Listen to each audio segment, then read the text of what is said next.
Good morning พวกเจ้าตื่นเช้ามาวันพฤหัสมักหลายได้แบบนี้ก็ตื่นมาแล้วเปิดประตูมาแล้วเห็นสวนผักกำลังงอกกำลังงามพวกเจ้าอันนั้นเดือนนี้ค่ะตกไปเดือนตุลาแห้งงามเพราะว่ามันร้อนเด้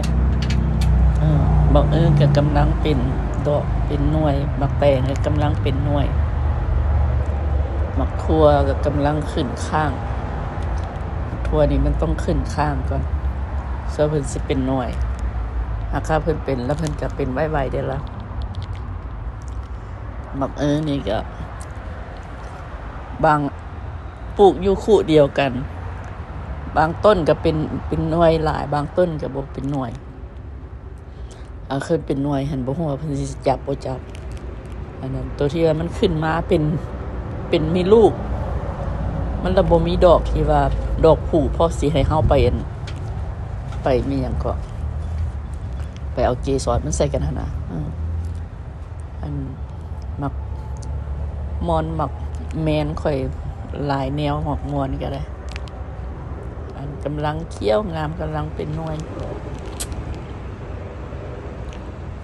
ตื่นเช้ามามีความสุขพอจบได้เห็นต้นไม้ต้นหญ้าต้นไม้ต้นผักบ่มีหญ้าลกออกเอาแต่ผักเมี่ยนต้นไม้เทื่อที่กินมากบ่ได้บ่ป